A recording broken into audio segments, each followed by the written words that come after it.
سلام بچه ها، من اومدم 0 تا 100 مراحل ساخت نیمکت باکسارمون رو بهتون نشون بدم که ساختش بین 2 تا 3 ساعت زمان برد. اینجا چوبا رو برش دادیم. چوبایی که استفاده کردیم ترموود 1992 و ترموود 2 در 4 هست. عرض کل باکس هم 37 سانت در طول 1 متر و ارتفاع 55 سانته. اینجا هم داشتیم بدنه ها رو به هم از طریق میخ و پیچ به چوب 2 در 4مون وصل میکردیم. برای این کار از هیچ چسبی استفاده نکردیم.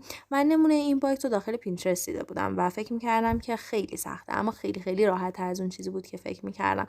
اینجا هم کناره های باکس رو وصل کردیم. برای این کار از چوب درجه 1 استفاده شد که داخل پیجمون موجود داریم، میتونید تهیه کنید. اینجا باکسمون تقریبا آماده بود و دو طرف بدنه باکس رو با این گله پیچ ها که دارید میبینید کاور کردیم. بچه‌ها خیلی کارو قشنگ میکنه، ما از یراق فروشی ها خریدیم.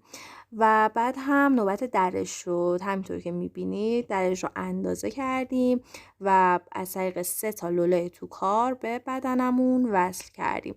کل باکس رو با دستگاه لرزون ساب زدیم تا یک دست و خیلی خوشگل بشه.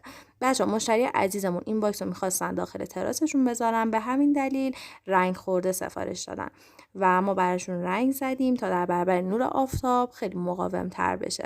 و دادان آماده شد که برسه دست مشتری عزیزمون تا کیفشو ببره.